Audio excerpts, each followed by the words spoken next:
Alam mo ba?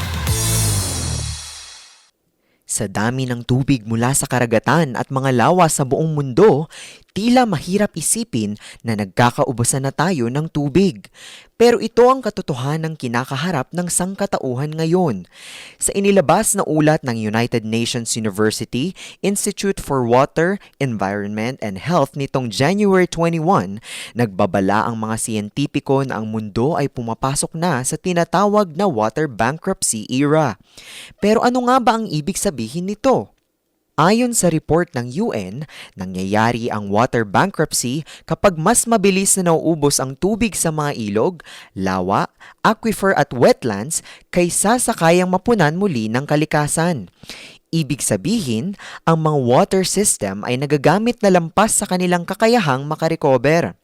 Base sa pag-aaral ng United Nations, humigit kumulang 70% ng mga pangunahing aquifer sa mundo ang patuloy na nauubos dahil sa labis na pagkuha ng groundwater.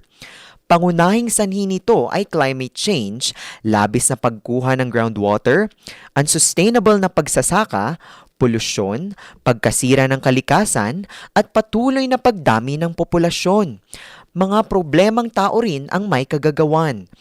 Ang mas nakababahala, ayon sa mga eksperto, sa maraming lugar ay maaaring hindi na tuluyang maibalik sa dati ang mga water system kapag tuluyan na itong naubos. Makikita ang lawak ng epekto nito sa mga konkretong halimbawa. Sa larawan ng NASA Earth Observatory, ang Aral Sea na dating isa sa pinakamalalaking lawa sa mundo ay halos tuluyang natuyo sa paglipas ng mga dekada. Gayun din, patuloy na lumiit ang Dead Sea sa pagitan ng Jordan, Israel at Palestine. Ayon sa United Nations, hindi lamang ito usapin ng kakulangan sa tubig na maiinom o pandilig sa pananim.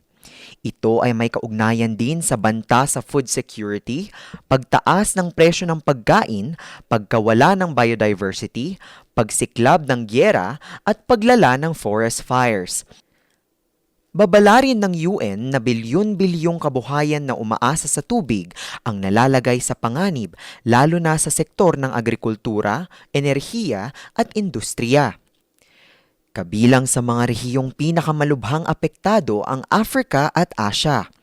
Bago pa man ang ulat na ito, nagbabala na ang United Nations. Noong 2023, ginamit ng UN Secretary General ang terminong global boiling para ilarawan ang tumitinding epekto ng climate change.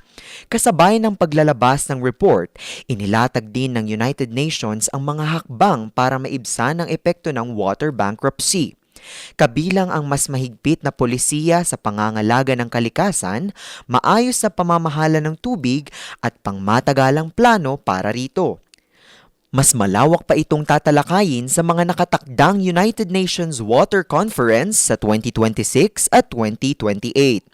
Paglilinaw ng United Nations, hindi ito pananakot, kundi isang matinding paalala na kailangan ng agarang aksyon para protektahan ang kalikasan, para sa kinabukasan ng ating mga anak, apo at ng buong mundo.